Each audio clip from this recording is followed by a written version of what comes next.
Welcome to the day second of Salala tour. तो चलिए आपको ले चलते हैं सलाला। आप भी हमारे साथ एंजॉय कीजिए। सबसे पहले तो एग्ज़िट करते ही 4 आवर्स की ड्राइविंग के बाद बहुत ज़ोर से भूख लगी थी और हम रेस्टोरेंट ढूंढ रहे थे। ये कोई करीब में ही मिल जाए तो खाना वगैरह खा के फिर नेक्स्ट आगे ट्रैवल करेंगे। तो यहाँ पे ये सामने एक पेट्रोल पंप पे है, इस पे नज़र आया था हमें पाकिस्तानी रेस्टोरेंट। लेट्स सी इसका खाना कैसा है। तो हमने देसी खाना ही ऑर्डर किया। मेरा तो बहुत दाल खाने का दिल था और मैंने दाल ऑर्डर की और साथ में राइस मंगवा लिए। मंदी टाइप ही थे बट मंदी जो है वो अरेबिक ऑथेंटिक अच्छी होती है। खैर ये खाना भी बहुत अच्छा था, मज़े का था। हम लोगों ने खाया और फिर नेक्स्ट अपना ट्रैवल जो है वो अगेन स्टार्ट कर लिया। 8 to 9 आवर्स लगते हैं जाने के लिए और इतना सफ़र है कि आपकी टांगें बिल्कुल शल हो जाती हैं। लेकिन अगर आप लॉन्ग ड्राइव के शौकीन हैं तो फिर तो आप इजीली ये सफ़र कर सकते हैं। बच्चे तो खैर इनके पिलोस वगैरह और ब्लैंकेट हमने रख लिए थे, आराम से सो गए और हमें वहाँ पहुँचते पहुँचते रात हो गई। आलमोस्ट हमें 9:30-10 इतना टाइम हो गया था। और फिर हमारे साथ एक बैड लक हो गई कि हम लोगों ने जिस होटल में जाके स्टे करना था उसमें रूम ही अवेलेबल नहीं था, क्योंकि हमने एडवांस बुकिंग नहीं कराई हुई थी। तो फिर हमें किसी और रूम में जाके 1 डे का स्टे करना पड़ा। तो खैर जैसे ही हम सुबह उठे हमने कॉल की, चेक किया, रूम अवेलेबल था, तो हमने कहा चेक इन कर लेते हैं, उसके बाद अपना घूमने फिरने के लिए फिर निकल जाएंगे। तो खैर यहाँ हम गए, पता किया तो रूम नहीं था। फिर हम नेक्स्ट मॉर्निंग दोबारा आ गए। क्योंकि ये पीक सीज़न है तो ख़रीफ में वहाँ बहुत रश होता है और रूम्स अवेलेबिलिटी जो है वो बहुत कम होती है। इसलिए अगर आप लोग विज़िट कर रहे हैं तो बेस्ट है कि आप पहले से ही अपना रूम बुक करवा लें। वहाँ जाके परेशानी और बच्चों के साथ जो है वो बहुत मुश्किल हो जाता है दोबारा से सर्च करना। और इसी में हमें आलमोस्ट रात के 11-12 बज गए थे और खाना वाना खा के हम लोग फिर गए और हमें रूम बहुत मुश्किल से वो भी मिला। एक नॉर्मल सा रूम था लेकिन फिर भी मुश्किल से मिला। ये रूम तो खैर बहुत अच्छा था। और बच्चों को, हमारे तो बच्चे भी इतने वो हैं सेंसिटिव के वाशरूम्स, उन्हें साफ़ सुथरे रूम, साफ़ सुथरा चाहिए होता है। तो बस हमने फिर यहाँ पे चेक इन कर लिया। इसका विंडो व्यू भी बहुत अच्छा है और बस यहाँ सामान वगैरह रखेंगे फिर निकलते हैं अपने नेक्स्ट टूर के लिए। हमारा प्लान यही था कि पहले हम अम्बिया अलैहिस्सलाम की कब्रों पे जाएं, उसके बाद कहीं और। हो सकता है उस ज़माना में लंबा है, बल्कि कब्र की लंबाई कितनी है? 2400 साल है। 2400 साल है। ये मरियम अलैहिस्सलाम की फादर, ईसा अलैहिस्सलाम की ग्रैंडफादर है। 30 मीटर कब्र मुबारक है। लेकिन इतना हल्ला जा सकता, लेकिन लंबा बहुत दूर से इतना भी है, इससे कम भी है। ये जगह आगे से पुरानी फ़ोटो है 1960 का फ़ोटो है। हाँ अच्छा, आप देखिए सबसे पहले हम सिटी में हज़रत इमरान अलैहिस्सलाम की कब्र मुबारक थी तो वहाँ पे चले गए। तो यहाँ पे ज़ियारत की हमने कब्र की। उसके बाद जो है वो नेक्स्ट हमारा था प्लान कि हम लोग जो है वो हज़रत अय्यूब अलैहिस्सलाम की ऊँटनी जो मुअज़्ज़ाती तौर पर ज़ाहिर हुई थी और उनके कदमों के निशान वहाँ पे सेव हैं, तो वहाँ पे जाते हैं। उसके लिए हमने गूगल मैप लगाया और तंग तंग गलियों में से ऐसे रास्ता जा रहा था, कुछ समझ ही नहीं आ रही थी कहाँ पे है। लेकिन जब हम मेन पॉइंट पे लोकेशन पे पहुँचे तो बिल्कुल प्रोमिनेंट एक हॉल बना हुआ था और उसके अंदर वो उन्होंने सेव किया हुआ था। तो खैर यहाँ पे आ गए हम और अब अंदर चलते हैं, आप लोगों को भी दिखाते हैं, हमारे साथ आप लोग भी देखें। सलाला में रहने वाले बहुत खुशकिस्मत लोग हैं कि वहाँ पे माशाल्लाह माशाल्लाह अम्बिया अलैहिस्सलाम की कब्रें हैं, ये मुअज्जज़ात हैं, सहाबा कराम की कब्रें हैं। तो वो लोग तो बहुत खुशकिस्मत हैं कि वो रोज़ाना भी जाना चाहें ना तो जा सकते हैं। वो सिटी में ही रहने वालों की दुआएं इतनी कबूल होती होंगी तो वहाँ जा के दुआ जो मांगते होंगे उनका तो क्या ही आलम होगा। और बस यहाँ पे रुकते हैं थोड़ी देर और फिर नेक्स्ट आपको बताऊँगी कि हम लोग किधर चलेंगे। इसके नीचे जाने के लिए स्टेयर्स बनी थी तो मुझे लगा कि वो जाने देंगे, लेकिन हमने एडमिनिस्ट्रेशन ऑफिस से पता किया तो वो लोग कह रहे थे कि वहाँ जाना अलाउ नहीं है। खैर दूर से ही हमने देख लिया, ज़ियारत कर ली, बस दुआएं। अब हम जा रहे हैं एन जर्सीज़, जो कि ग्रीन बहुत ही खूबसूरत जगह है। और यहाँ के तो सारे माउंटेन्स इतने ग्रीन हैं कि मैं और मेरे हस्बैंड यही डिस्कस कर रहे थे कि लगता ही नहीं है जीसीसी में है। अरब कंट्री कोई भी इतना ग्रीन नहीं है जितना सलाला ग्रीन है। मुझे तो ये सारी ब्लेसिंग्स और ये अम्बिया अलैहिस्सलाम और सहाबा कराम की वजह से लगती हैं कि वहाँ पे ये सारी ज़ियारात मौजूद हैं, जिसकी वजह से सलाला इतना खूबसूरत है। अल्लाह पाक की ख़ास और ख़ास रहमत है वहाँ पे। तो बस इसके बाद थोड़ी देर हमने फ़ोटोग्राफी वगैरह की। ऑब्वियसली वो तो बनती है, आप जो पिकनिक स्पॉट्स पे जाएं तो कैसे हो सकता है कि पिक्चर्स बनाए बिना आप वापस आ जाएं। तो बच्चों के स्टाइल्स नहीं ख़त्म हो रहे थे। और फिर वहाँ पे कुछ छोटी छोटी सी शॉप्स ऐसे बनी थी, जैसे कार्स में और गाड़ियों में उन्होंने आइसक्रीम शॉप, फ्रूट शॉप छोटी छोटी सी वो थी। उसके अलावा कुछ ख़ास एक्टिविटी नहीं थी। एक साइड पे एक बच्ची बैठी फेस पेंटिंग कर रही थी और बच्चों को वो नज़र आ गई। फिर बच्चे तो ऐसी एक्टिविटीज़ के लिए ना हर टाइम जो है वो अतावले हो रहे होते हैं। इन लोगों की फेस पेंटिंग करवाई हमने। खैर बहुत खुश हुए कि हमारे लिए भी कोई एक्टिविटी है। अच्छा, बच्चों का एक है, उनको जितना घुमा फिरा लें आप, जितना भी कुछ कर लें, जब तक आइसक्रीम ना खाएं और झूले ना ले लें, उनका कोई भी ट्रिप कंप्लीट नहीं होता। और बच्चे सारे ही ऐसे होते हैं, अल्लाह पाक इनको हमेशा खुश रखे, क्यूट होते हैं वो। और उनकी तो यही खुशियाँ होती हैं, ये ग्रीनरी, ये वो उन्हें अट्रैक्ट कर रहा था, ये सब कुछ अच्छा लग रहा था। बट हर पॉइंट पे उनकी यही हम लोगों से फरमाइश होती थी, मम्मा पापा नेक्स्ट जो है वो स्विंग्स कब आएंगे, स्लाइड्स कब आएंगी, हम वहाँ कब जा सकते हैं। तो बस हर डे को हमने ये किया हुआ था कि जब हम अपना ट्रिप जो है वो फ़िनिश कर लेते थे और उसके बाद उनको किसी भी पार्क ले जाके थोड़ी सी स्लाइड्स दिलवा देते थे या फिर स्विंग्स दिलवा देते थे, आइसक्रीम खिला देते थे और वो इसमें ही खुश हो जाते थे। और यहाँ पे ना स्पाइरल पोटैटोस आपको हर जगह बहुत ज़्यादा मिलेंगे। हर पिकनिक स्पॉट पे स्पाइरल पोटैटो, साथ में स्वीट कॉर्न और कैमल मीट के जो है ना वो टिक्के बहुत ज़्यादा फेमस है यहाँ की ये तीनों चीज़ें। और यहाँ पे वो जगह जगह आपको मिलती हैं।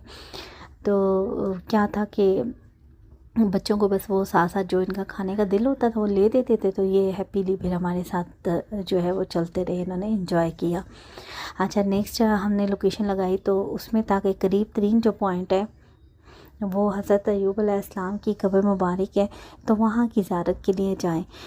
इसी से ऊपर जा रहा था रोड, और यहाँ पे तो इतनी ब्यूटी है कि आप जिस रोड ट्रिप ही करते रहे ना तो वो भी आपको इतना इन्जॉय करवाता है कि इसके अलावा कोई स्पॉट ना भी हो तो ये सारे स्पॉट्स ही हैं। ये ब्यूटी ही इतनी है कि आपको किसी स्पेसिफ़िक स्पॉट पे जाने की ज़रूरत ही नहीं है। लेकिन मैंने एक चीज़ ये भी नोटिस की है कि आप जब अम्बिया अलैहिस्सलाम की कब्र की तरफ जाते हैं, उस दर का जो सारा रास्ता है ना, अनफॉरगेटेबल है। और वहाँ पे तो लगता है कि बादल जो है वो रोड से टच हो रहे हैं। ग्रीनरी ऐसी है जैसे पेंट हुआ है, और डार्क ग्रीन, लाइट ग्रीन, उसमें जो ट्विग्स वाले ट्रीज़ हैं वो बहुत खूबसूरत है कि जो लोग गए हैं वो मेरी बात से बिल्कुल एग्री करेंगे, और जो नहीं गए वो जाना चाहेंगे। और जीसीसी में रहने वालों के लिए तो स्पेशली दुबई वालों के लिए तो ब्लेसिंग है, यहाँ से बहुत करीब है सलाला, और बाय रोड भी जा सकते हैं। तो आप लोग जो लोग नहीं गए मस्ट ट्राई, आप लोग इतना एंजॉय करेंगे, बिलीव मी इतना एंजॉय करेंगे, और मुझे आके बताएंगे कि हमने जो है वो बहुत एंजॉय किया, बहुत खूबसूरत जगह। अच्छा, तो दिन में भी यहाँ पे ऐसे लगता है कि जैसे रात हो गई है, क्योंकि ये बादल की वजह से शाम का टाइम लग रहा होता है और धुंध होती है। तो खैर हर टाइम में मौसम ऐसा रहता है, जस्ट रात में लाइट्स ऑन हो जाती हैं, अंधेरा थोड़ा ज़्यादा हो जाता है, जिसकी वजह से सेफ़ ये है कि आप जो है वो अर्ली मॉर्निंग जाएं, 8-9 तक चले जाएं, और शाम के जो है ना मगरिब के टाइम तक इन जगहों से आप नीचे आ जाएं। क्योंकि माउंटेन्स में जैसे जैसे आप ऊपर जाते हैं बादल ज़्यादा हो जाते हैं, धुंध ज़्यादा हो जाती है, तो फिर ऐसे में ट्रैवल करना इतना सेफ़ नहीं होता। खैर डर तो कोई नहीं है, रोड्स बनी हुई होती हैं, सारा कुछ ठीक है, लेकिन जो है वो बेहतर यही होता है कि आप जो है वो टाइम से माउंटेन से नीचे आ जाएं सिटी में। और चलें जी, हम पहुंच गए हैं बातों बातों में हज़रत अय्यूब अलैहिस्सलाम की कब्र मुबारक पर।